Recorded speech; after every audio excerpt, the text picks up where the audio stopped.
Well, thank you very much for coming. This is a press conference with the UN Special Rapporteur on the implications for human rights of the environmentally sound management and disposal of hazardous substances and wastes, otherwise known as the Special Rapporteur on Toxics.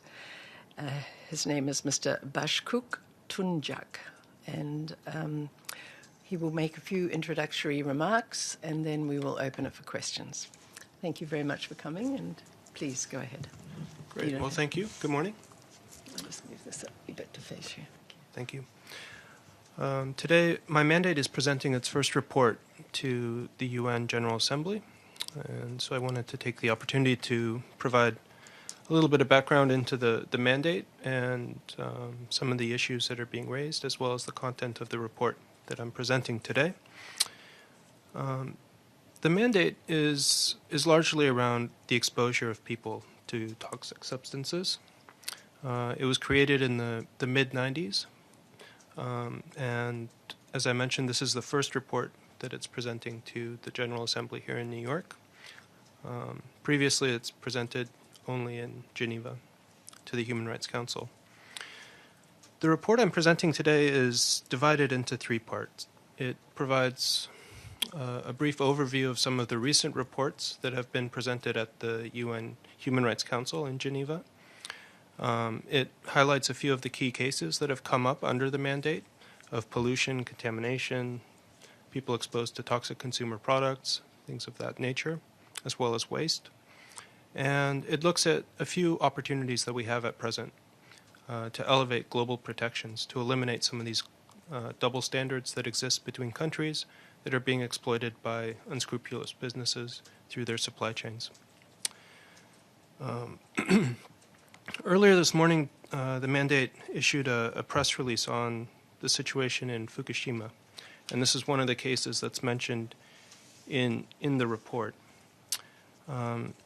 In the press release, we're urging the Japanese authorities to halt the relocation of children and women of reproductive age to areas of Fukushima that exceed levels of radiation that were considered safe before the nuclear disaster. After the nuclear disaster, the government of Japan raised the acceptable level of exposure from 1 millisievert per year to 20 millisieverts per year. And we're quite concerned, in particular for the health and well-being of children who may be raised or born in Fukushima. Some of the other cases that we discuss in the report include cases of toxic consumer products, creating a toxic indoor air environment. For example, there was a case in South Korea of toxic humidifier sterilizers that were placed onto the market. Children, pregnant women, older persons were exposed. In 2015, they estimated that 95 young children, pregnant women, and older persons died as a result of their exposure. Today, the number of alleged victims has risen to 1,300, and the government is assessing those. One of the things that I'm quite concerned about is that the fines that were levied on the chemical companies that manufactured and sold the chemical ingredients of these humidifier sterilizers amounts to less than $100 per alleged victim.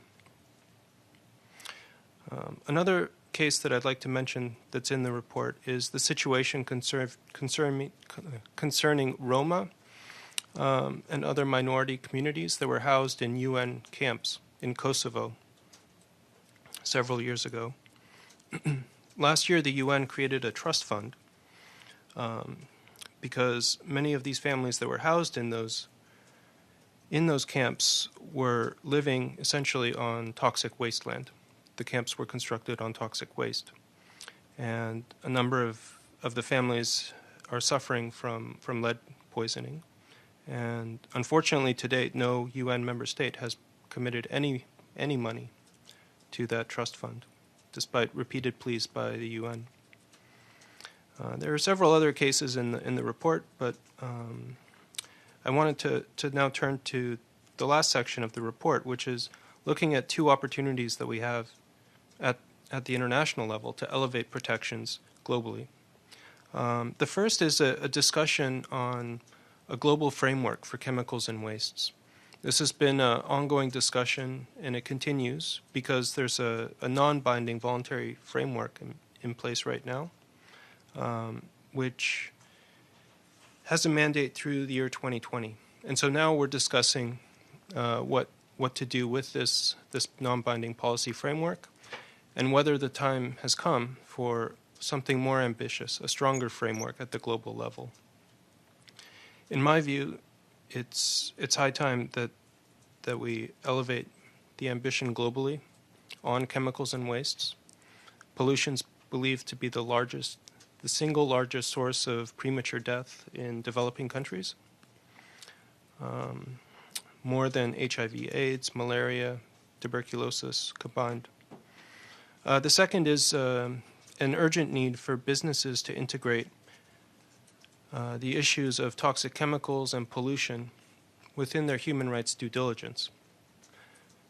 This is something that the UN Human Rights Council endorsed, was for businesses to conduct human rights due diligence. But among the many chemical companies that I've met with in the past 4 years, I've only found one chemical company that's integrated the toxic products and the risks that are entailed within their human rights due diligence policies and procedures. With that, I can wrap up and open it up for questions, if you'd like. Thank you very much. Thank you. Yes, please. On behalf of the UN Correspondents Association, welcome.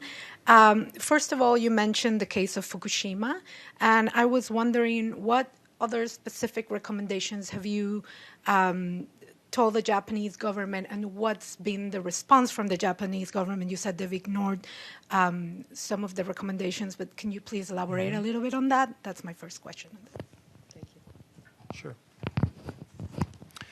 Well, the first recommendation I would highlight is actually not by myself, but by the UN Human Rights Monitoring Mechanism. It's known as the Universal Periodic Review. And in 2017, they recommended that Japan lower the acceptable level of radiation from 20 millisieverts per year back down to 1 millisievert per year. In the correspondence that we've had with the Japanese government says that they are following up on the recommendation. However, I'm deeply concerned that the recommendation is not being implemented. A second recommendation to the government from my mandate is to take a close look at the UN Convention on the Rights of the Child, to which they are a party, and to assess the actions that are being taken at present in terms of the relocation of communities back to Fukushima against the standards that are contained in the UN Convention on the Rights of the Child. And third, there was a press release issued by my mandate last month regarding the situation of remediation workers.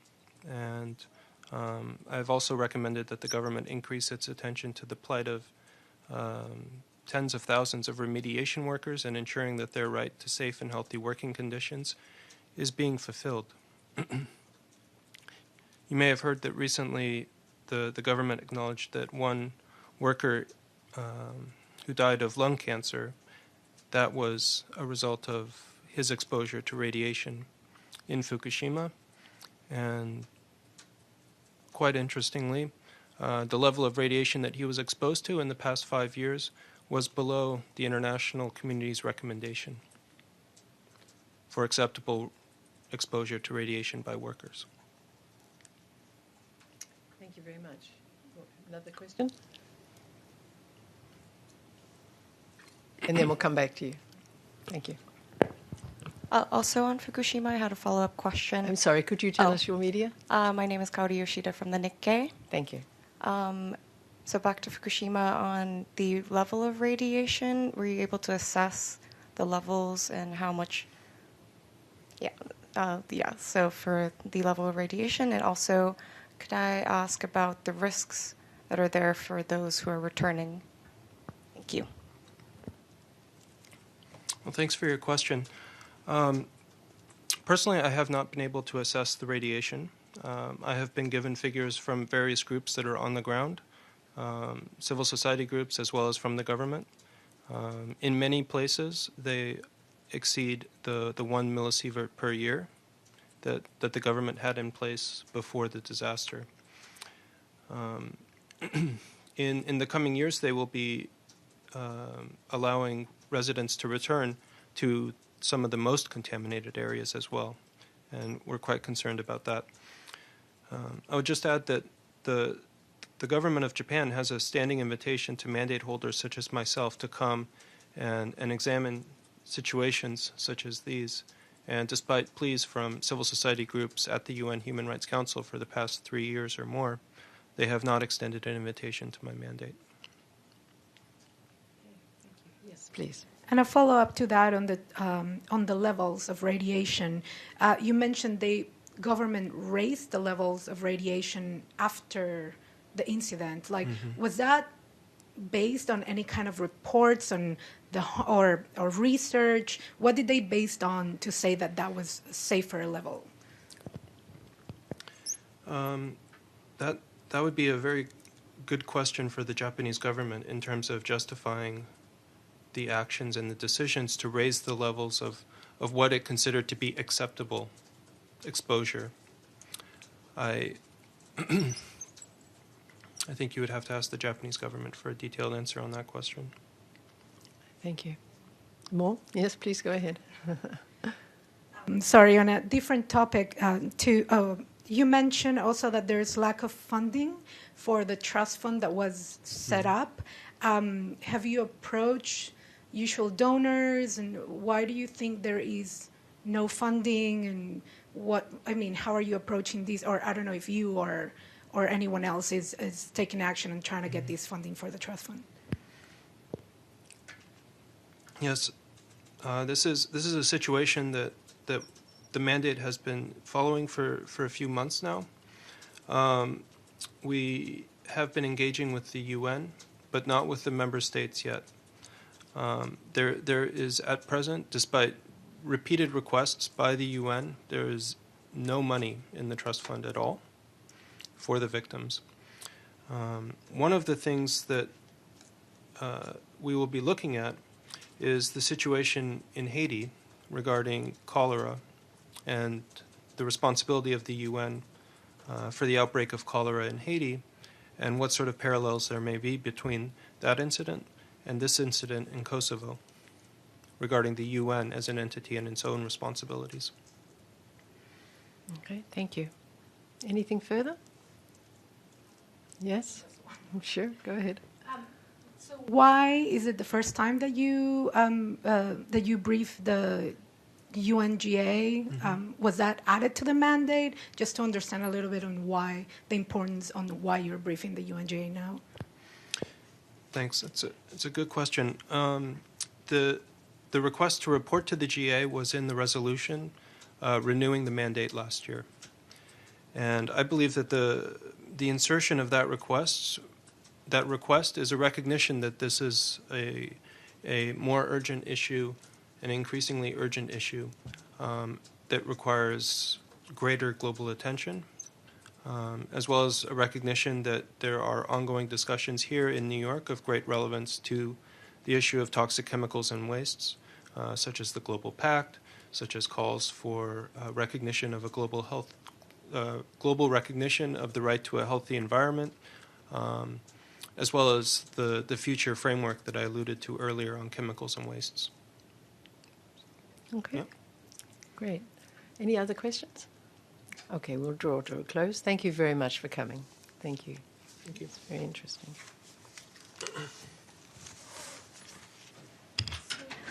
You haven't gotten the briefing yet. No, it's this afternoon. This at 3 afternoon. o'clock. Okay, got it. Thank you so much. Oh, thanks for.